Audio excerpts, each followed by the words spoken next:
बहुत बहुत शुक्रिया। और सीनियर जर्नलिस्ट इकबाल साहब ने काफ़ी तफसील से तमाम बातें कही हैं। मैं वैसे भी यहाँ पर सुनने ज़्यादा आई थी, कहने कम थी, क्योंकि मेरे पास बहुत मौका होता है बोलने का। अक्सर एक माइक कैमरा जो है डिस्पोजल पर रहता है। अच्छा मुझे जब लगता है जब मैं लोगों के बीच होती हूँ, खासकर यंगस्टर्स के बीच, और सुनने का मौका मिलता है उनका पॉइंट ऑफ व्यू, जिससे मुझे लगता है कि मेरा जर्नलिज्म बेहतर होता है। पिछले दिनों में, पिछले करीब 6 महीने में मुझे थोड़ा सा एम्बैरेसिंग लगता है कि मैं मिनिमम जर्नलिज्म कर रही हूँ, मैक्सिमम एडमिशन मिल रहा है। मैं ये पूछूं अपने आप से ऐसा क्यों हो रहा है। या तो सोशल मीडिया पर जो है वो गालियाँ पड़ती हैं, आप प्रोस्टिट्यूट हैं और फलां हैं, प्रेस्टिट्यूट हैं और फलां हैं, ये हैं, पाकिस्तानी हैं, सऊदी हैं। या फिर दूसरी तरफ से इस तरह के कमेंट्स आते हैं कि आप तो जो हैं वो लक्ष्मीबाई हैं और आप तो फलां, मतलब यानी कोई बीच का रास्ता नहीं है। मुझे कोई एक नॉर्मल जर्नलिस्ट मानने को तैयार नहीं। या तो आप प्रेस्टिट्यूट हैं या फिर जो है बहुत बहादुर हैं और बहुत बहादुरी का काम कर रही हैं। तो उसकी वजह दरअसल सीधे तौर पर यही है कि हिंदुस्तान में जर्नलिज्म नहीं हो रहा है, इसलिए मिनिमम जर्नलिज्म भी ये माना जा रहा है कि बहुत कोई एक क्रूसेड हो रहा है, that as if I am a crusader. I am no crusader, I am just plain professional average journalist, जो सिर्फ किसी भी बाहरी फोर्स से ड्राइव नहीं होती हूँ, ना ही इन्फ्लुएंस होती हूँ। जो जैसा नजर आता है वैसा बोल देती हूँ। तो आजकल सच बोलना भी जो है वो जिहाद हो गया है, तो इसीलिए शायद जो है वो एक क्रूसेडर माना जाने लगा है। इकबाल साहब ने बहुत दिलचस्प बातें कही, और इसकी एक मिसाल हमें बहुत दूर जाने की जरूरत नहीं है, 100 साल से भी कम हुए हैं। जर्मनी में प्रेस का क्या रोल रहा ड्यूरिंग हिटलर्स टाइम, अगर थोड़ा सा भी सरसरी भी अगर आप नज़र डालें उस पर, तो आपको पता चलता है कि इतनी स्ट्राइकिंग सिमिलैरिटी है। वहाँ तक पहुँचे ना हो हम, लेकिन एस्पायर कर रहे हैं वहाँ पहुँचने के लिए। इतनी स्ट्राइकिंग सिमिलैरिटीज जैसे वहाँ 1930 के बाद ही, 33 के बाद लगातार इस तरह की खबर छपने लगी कि ज्यूस के ऊपर फलां जगह चोरी की, फलां चर्च में चोरी की, फलां आपकी लड़कियों से ज़बरदस्ती शादियां की जा रही हैं। और ये झूठी खबरें होती थी, जहां ज्यूज इन्वॉल्व भी नहीं होते थे वहां उनके बारे में झूठी खबरें छपी जाती थी। और इसके अलावा जो एक बड़ा हिस्सा था मीडिया का, बहुत आज़ाद प्रेस होता था हिटलर से पहले के वक्त में, एक बड़ा हिस्सा मीडिया का या तो बेचने पे मजबूर कर दिया गया उन लोगों को जो ईमानदार थे, या फिर हिटलर के जरिए खरीद लिया गया। इसके अलावा न सिर्फ कि मीडिया बल्कि जो बाकी इंस्टीट्यूशंस थे उनका भी यही हाल हुआ। मैं जज के बारे में पढ़ रही थी कि बहुत ज़्यादा जो है वो बाह मरोड़ने की ज़रूरत नहीं पड़ी हिटलर को, बहुत सारे लोग तो अपने आप ही कंसीड कर गए, बहुत सारे लोग तो अपने आप ही सरेंडर कर गए। हम अभी कोशिश कर रहे हैं कि अभी थोड़ा सा खड़े रहें अपने घुटनों पर। तो जब हिंदू राष्ट्र बनेगा तो वो सिर्फ कुछ लोग नहीं बनाएंगे, उसमें हर तरफ से जो है, हर तरफ से सिपाही चाहिए होंगे। हमें जुडिशरी से भी चाहिए लोग, मीडिया से भी चाहिए, सोसाइटी से भी चाहिए, इंडस्ट्री से भी चाहिए, कॉलेजों में भी जो है मूवमेंट होगा। तो ये तमाम लोग मिलकर हिंदू राष्ट्र बनाएंगे, जिसकी एक झलक मीडिया थोड़ा सा पहले एडवांस है। माना जाता है कि हम लोग दूरंदेश होते हैं, तो हम ज़रा पहले देखते हुए थोड़ा जल्दी जो है भाप रहे हैं। और आज टेलीविजन चैनल्स पे अगर आप देखें शाम को, तो आपको यकीन नहीं होगा कि आप 21वीं सदी के हिंदुस्तान में जी रहे हैं। ये 21वीं सदी का मॉडर्न इंडिया है, ये वो हिंदुस्तान है जिसकी नींव जो है जवाहरलाल नेहरू ने रखी, जिन्होंने कहा हमारे कॉन्स्टिट्यूशन में ये है कि हमारी जिम्मेदारी है कि हम साइंटिफिक टेम्परामेंट पैदा करें। तो ये सिर्फ मुसलमानों का सवाल नहीं है। आई थिंक ये बहुत बड़ी बेवकूफ़ी होगी, मासूमियत होगी ये कहना कि ये सिर्फ मुसलमानों का सवाल है। ये सवाल है आइडिया ऑफ इंडिया का, हिंदुस्तान नाम के उस ख्याल का जिसमें तमाम लोगों को बराबर जगह मिले। अगर एक तबका गया तो ये मुल्क भी नहीं बचेगा, कम से कम उस शक्ल में तो नहीं बचेगा जिस शक्ल में इसका इमेजिनेशन किया गया, उस शक्ल में तो कम से कम नहीं बचेगा। तो ये सवाल सिर्फ मुसलमान का नहीं है, ये सवाल सिर्फ दलित का नहीं है, ये सवाल इस मुल्क की बुनियाद का है, और इसलिए सवाल बहुत अहम भी है। ये बहुत अच्छे मौके पर ये कॉन्फ्रेंस हो रही है, और मैं मुबारकबाद ऑर्गेनाइजर्स को इसलिए भी देना चाहती हूँ कि उन्होंने भी शायद वक्त की नज़ाकत को भांपते हुए इलेक्शंस एंड मीडिया जो है ये सेशन रखा है, और इलेक्शन पे ये पूरी कॉन्फ्रेंस बुलाई है, क्योंकि आप ये यकीन जानिए कि मुल्क इलेक्शन मोड में आ चुका है। और पॉलिटिशियंस आए हो या ना आए हो, नेता आए हो या ना आए हो, जो न्यूज़ रूम्स हैं हमारे, being an insider and I may be called a traitor for saying so, news rooms में ये बातें हो रही हैं, बाकायदा बीट दी जा रही हैं कि अब जो है चुनाव की कवरेज के लिए कौन क्या करेगा। तो 19 से पहले भी काफ़ी आसार हैं इसके कि 18 में ही किसी वक्त जो है वो इलेक्शन हो जाए। तो बड़ी अच्छी बात है कि इलेक्शन और मीडिया का क्या रोल है, तो अच्छे वक्त में बिल्कुल मौजू है ये जो टॉपिक है। अब हमें सवाल यहाँ पैदा होता है कि मैं पॉलिटिक्स पे कम और मीडिया पे ज़्यादा बात करूँगी। साहब ने काफ़ी जो है वो पॉलिटिक्स पे रोशनी डाली है और बहुत ही कम अल्फाज में अपनी बात कहना चाहती हूँ। टीवी में ये भी सिखाया जाता है कि कैसे ज़्यादा से ज़्यादा बातें कम अल्फाज में की जाए। नहीं, आपकी बात नहीं है। और अगर ऐसा हुआ भी तो चलिए कोई बात नहीं। तो इलेक्शन किन इश्यूज पर होंगे? जब नरेंद्र मोदी, उनकी पार्टी बीजेपी इलेक्शन लड़ना चाहती थी, जब वो उम्मीदवार नरेंद्र मोदी थे, प्रधानमंत्री प्राइम मिनिस्टर नरेंद्र मोदी नहीं थे, तो हमें बताया गया था कि 20 साल में जो है वो 2 करोड़ नई नौकरियां पैदा होंगी, हिंदुस्तान में विकास आ जाएगा। विकास बहुत बदनाम हो चुका है। और इसके अलावा जो है वो 60 साल में जो तमाम तबाही लाई है कांग्रेस पार्टी ने, उस सबको जो है उसकी वापसी होकर हिंदुस्तान एक विश्व गुरु बन जाए। अब 45-46 महीने, 60 महीनों के गुजर चुके हैं जो हमसे मांगे गए थे, हमने दिए। हमने नहीं दिए, जिसने भी दिए, लेकिन उन्हें मिल गए। खैर, तो वो सब नहीं है। तो अब हमारे पास इश्यूज क्या हैं, उसकी एक बानगी टेलीविजन चैनल्स पर देखिए। जो और इसलिए क्योंकि इकबाल साहब भी कम्युनलिज्म पे बात कर रहे थे, इससे पहले भी सेशंस में बात हुई है, क्योंकि कम्युनलिज्म दरअसल इतना बड़ा शैतान है इस वक्त हमारे सामने कि अगर या तो वो जीतेगा या हम जीतेंगे। अगर वो जीता तो हिंदुस्तान हारेगा। इसलिए ये अकेला सबसे बड़ा शैतान है जिससे लड़ना बहुत ज़रूरी है। इसलिए बार बार कम्युनलिज्म की इस हद तक बात हो रही है, थकाने की हद तक, कि कितना सुने, इस पर कितनी बात करें। मैं इतने प्रोग्राम्स करती हूँ और आप यकीन जानिए थक हार कर वही मुद्दा सामने आ जाता है, क्योंकि उससे बड़ा कोई इशू नजर नहीं आता। हम विकास, जॉब्स, विश्व गुरु, इन सब की बातें तभी करेंगे जबकि सोसाइटी में पीस होगा, अमन होगा, शांति होगी। तो 3-4 जो इशू समझ में आते हैं टीवी चैनल्स को देखकर। इकबाल साहब ने बताया कि कैसे कैसे पैसा पहुंचाया जा चुका है, लीगल इलीगल तमाम तरीके से। उसमें लव जिहाद होगा, उसमें गौरक्षा होगी, राम मंदिर होगा, और एक और साहब होंगे, जवाहरलाल नेहरू। नेहरू भी जो है वो इलेक्शन में घसीट लिए गए हैं। मतलब उनको सुकून से मरने नहीं दिया जा रहा है कि वो अपनी कब्र में या जहां पर भी हैं सुकून से रहें। 19 में नेहरू की बात भी जरूर होगी। और किस तरह से जो है वो mainstream media, so called mainstream media, मैं बहुत I take strong offence to media being called main stream.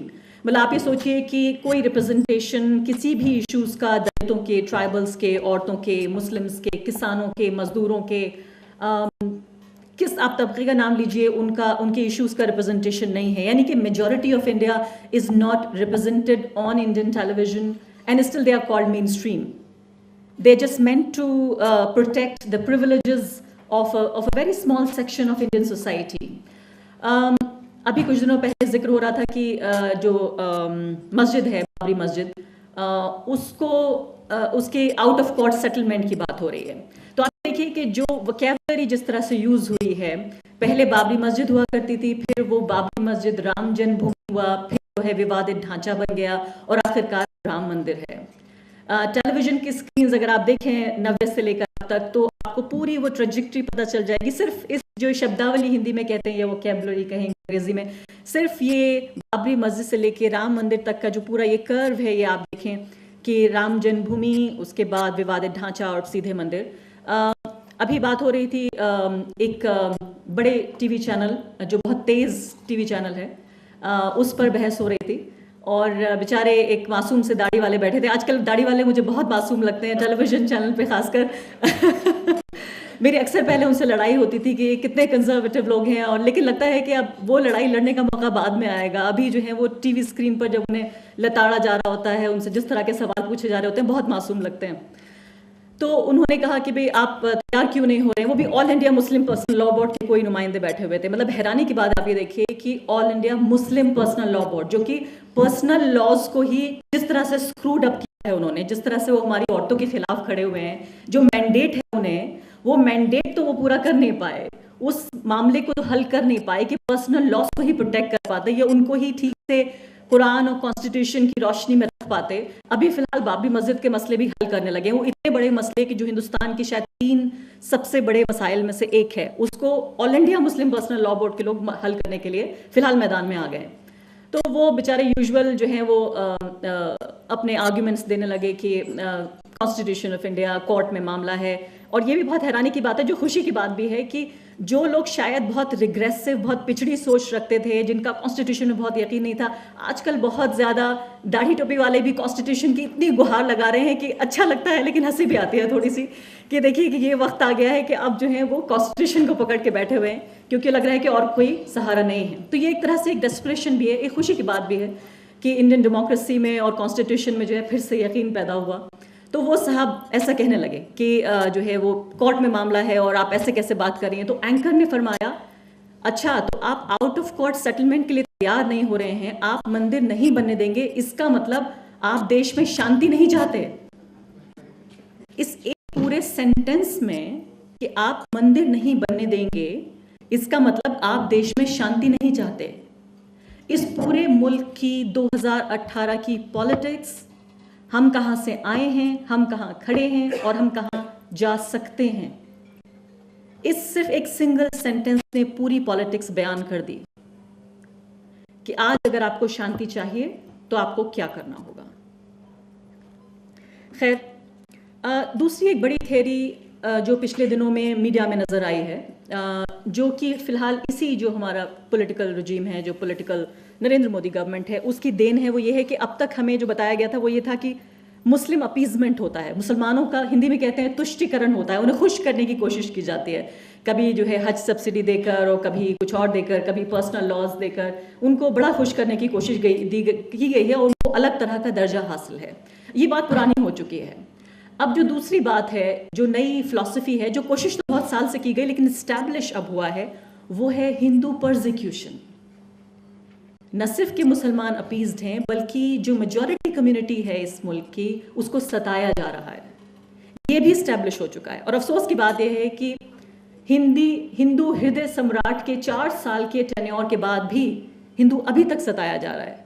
यानी अभी तक जो है हिंदू परसिक्यूशन की कहानियां बढ़ चढ़ कर सुनाई जा रही हैं, 46 महीने उनके टेन्योर के गुजर जाने के बावजूद भी। तो ये एक अलग पॉलिटिकल कॉन्टूर है कि किस तरह से मुस्लिम अपीजमेंट के बाद जो नई थियोरी लगातार सोशल मीडिया में स्पेशली, जिसकी एक रिफ्लेक्शन जो है टीवी चैनल्स पर प्राइम टाइम डिबेट्स में लगातार सुनने में आता है, वो है हिंदू परसिक्यूशन। ये 2 नई थियोरीज हैं। एक आखिरी बात कहकर मैं अपनी बात ख़त्म करना चाहती हूँ कि जो एक डिसकंटेंट है specially in the minority community, in the Muslim community, और जो एक डेमोक्रेसी में specially youth, and trust me on this, अगर मैं कुछ कह रही हूँ तो ये कोई किताब पढ़ के नहीं कह रही हूँ, I am saying this based on my experience, I am saying this after I've spoken to at least a few dozen Muslim youth. Their trust in Indian democracy is decreasing, it's declining. Hindustan की जमहूरियत में, लोकतंत्र में उनका यकीन कम हो रहा है, धीरे धीरे बहुत घट रहा है। और इससे साफ तौर पर जो इंडियन स्टेट है, जो इंडियन डेमोक्रेसी है, उसकी क्रेडिबिलिटी गिर रही है। और ये बेहद फिक्र की बात है कि न सिर्फ कि एक तरफ जो है हिंदू राष्ट्र बनाने की बात हो रही है, दूसरी तरफ भी जो है वो क्रेडिबिलिटी इंडियन स्टेट की, इंडियन सेक्युलरिज्म में यकीन, इंडियन डेमोक्रेसी में यकीन जो है वो धीरे धीरे कम हो रहा है। उसकी बहुत सारी वजह हो सकती हैं। मैंने बाकायदा मुस्लिम यूथ को आर्ग्यू करते देखा है कि इससे बेहतर तो सऊदी अरब की डिक्टेटरशिप है। मेरे बारहा समझाए जाने के बावजूद करीबी लोग मेरे, जिनसे तकरीबन मेरा झगड़ा हो गया, लेकिन वो उस तरह के आर्ग्यूमेंट दे रहे हैं, इसका मतलब कि हम as a state, as a democracy, हम हर तरह से फेल हो रहे हैं। एक तरफ जो है एक मजहब के नाम पर मुल्क बनाने की बात हो रही है अब आज़ादी के 70 साल बाद, और दूसरी तरफ जो सबसे बड़ी अक़लियत है, उसका यकीन इस मुल्क के स्ट्रक्चर में इतना घट रहा है, इतना कम हो रहा है कि मुझे कम से कम अपने जर्नलिज्म के करियर में मुझे याद नहीं आता कि इससे पहले कभी ऐसा हुआ है। तो फिलहाल मीडिया और इलेक्शन की बात तो ये रही, और आखिर बात मैं ये कहना चाहती हूँ कि किस तरह से जो दौर है वो आने वाले दिनों में इससे बेहतर तो कम से कम नहीं होगा। जो एक अकेला चैलेंज है मीडिया के इस नैरेटिव को, वो चैलेंज मिल रहा है डिजिटल मीडिया से, and that is independent media to some extent. कुछ इस तरह के लोग हैं, अभी भी बहादुर हैं, बहादुर माने जाएंगे वो, इस दौर में कि जो अब भी जर्नलिज्म करने की कोशिश कर रहे हैं, जो अभी भी इंसान बने हुए हैं। तो जो अकेला चैलेंज इस नैरेटिव को मिल रहा है वो डिजिटल मीडिया से मिल रहा है, जिसमें मैं खुशकिस्मत हूँ कि एक इस तरह की ऑर्गेनाइजेशन से मैं भी एसोसिएटेड हूँ जहाँ मुझे 100% आज़ादी मिलती है, professional, journalistic, to do what I think is right. They have full trust on me. बाकी तमाम चैनल्स जब जो हैं वो हमारे महापुरुष निकले थे सत्य की खोज करने, यहाँ असत्य की खोज करने निकले हुए हैं कि आखिर देखते हैं कि झूठ क्या क्या है। तो एक मुझे लगता है कि एक बड़ा चैलेंज जो है इनसे मिलने वाला है, और डिजिटल मीडिया खासकर 2019 में या 18 में जब भी इलेक्शन होगा उसमें एक बड़ा स्टेक होल्डर, एक बड़ा प्लेयर जो है वो डिजिटल मीडिया बन के उभरेगा। इसके अपने ख़तरात भी हैं। डिजिटल मीडिया में फेक न्यूज़ का भी बोलबाला है, लेकिन एक ऑथेंटिक डिजिटल मीडिया भी है जिसने जो पूरा न्यूज़ का बिज़नेस है उसको डेमोक्रेटाइज़ करने का काम किया है, उसको एक तरह से जमहूरी शक्ल दी है कि न्यूज़ पे जो है वो एक कब्ज़े का तबका ना हो। जैसे फ़िलहाल सियासत पे सिर्फ एक ख़ास तबके का कब्ज़ा है, इसी तरह से जो सो called main stream news media है उस पर भी एक ख़ास पहचान के लोगों का कब्ज़ा है, और इसे कहने में मुझे कोई झिझक नहीं है।